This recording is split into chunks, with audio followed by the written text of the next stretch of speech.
কাবুলের উপকণ্ঠে একটি ত্রিপলের তাঁবু, যেখানে ক্ষীণ আলোয় স্ত্রী বিবি রেহানা, ৫ সন্তান ও এক আত্মীয়কে নিয়ে দিনের একমাত্র খাবার শুকনো রুটি আর চা খাচ্ছেন ৫৫ বছর বয়সী সামিউল্লাহ।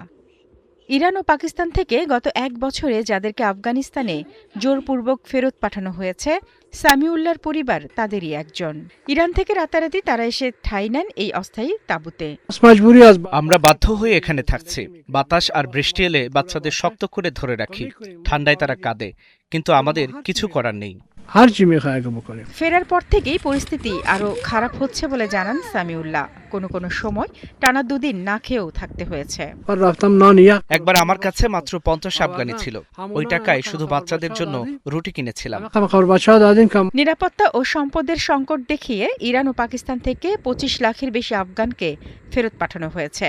জাতিসংঘের বিশ্ব খাদ্য কর্মসূচির প্রতিনিধি বলছে, যুদ্ধবিধ্বস্ত আফগানিস্তানে এখন ১,৭০,০০,০০০ মানুষ তীব্র খাদ্য সংকটে ভুগছে। গত বছর আফগানিস্তানে অপুষ্টির হার ছিল ইতিহাসের সর্বোচ্চ। দুর্ভাগ্যজনকভাবে পরিস্থিতি আরও খারাপ হওয়ার আশঙ্কা রয়েছে। এদিকে কাবুলের কাসাবা ক্লিনিকে ভিড় করছেন অসংখ্য মা ও শিশু। চিকিৎসকরা বলছেন, রোগীর সংখ্যা দ্বিগুণ হয়েছে, কিন্তু সহায়তা প্রয়োজনের তুলনায় কম। আমরা প্রতিদিন প্রায় ৩০ জন শিশুর চিকিৎসা করি। আসলে এই শিশুগুলো যে খাবার খাচ্ছে তা তাদের জন্য যথেষ্ট নয়। তারা অপুষ্টিতে ভুগছে।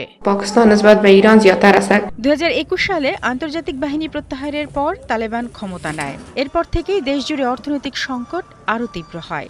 আর এই সংকটে আফগানিস্তানের লাখো পরিবার এখন শুধু টিকে থাকার চেষ্টা করছে। শারমিন স্বপ্না, ৭১।